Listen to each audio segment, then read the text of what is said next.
అందరికీ నమస్కారం. రఘుపతి రాఘవ రాజారాం నొటేషన్ ముందర సాంగ్ ఈ రకంగా వస్తుంది.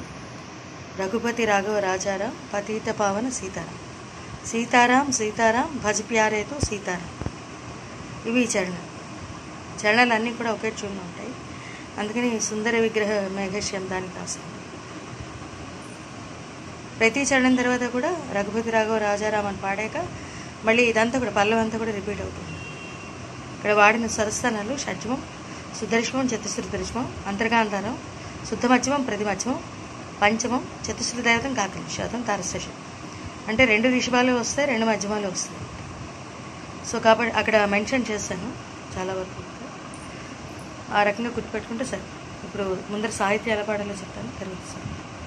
రఘుపతి రాఘవ రాజారాం పతిత పావన సీతారాం, రఘుపతి రాఘవ రాజారాం పతిత పావన సీతారాం, సీతారాం సీతారాం భజ ప్యారే తూ సీతారాం, సీతారాం సీతారాం భజ ప్యారే తూ సీతారాం. అంటే 5 శృతి పెట్టుకుని ఒకసారి మార్చాను. ఇంకా మొన్న కూడా ఈ లేటెస్ట్ అన్నీ కూడా చాలా వరకు 5 శృతికి మార్చి రాస్తాను.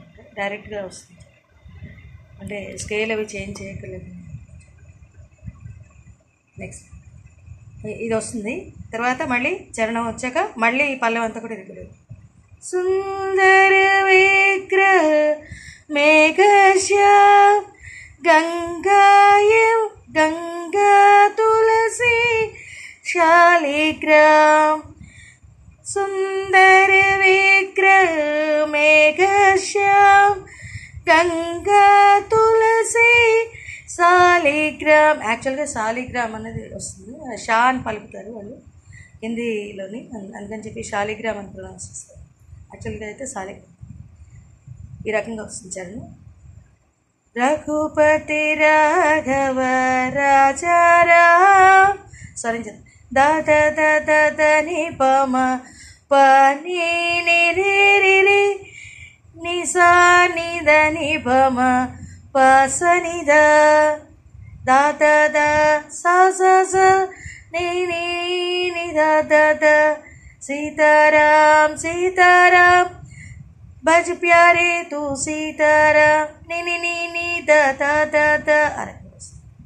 నెక్స్ట్ సుందర విగ్రహ రే రే రే రే ని ద రే రే రే రే ని రే గగ మగ సా ని ద గంగా తులసి శాలిగ్రాం, రఘుపతి రాఘవ రాజా రాం పతిత పావన సీతారాం అని చరణాలు కూడా ఇదే ఇచ్చింది. అందుకని ఇదే సాంగ్స్ ఎగ్జాక్ట్గా సేమ్.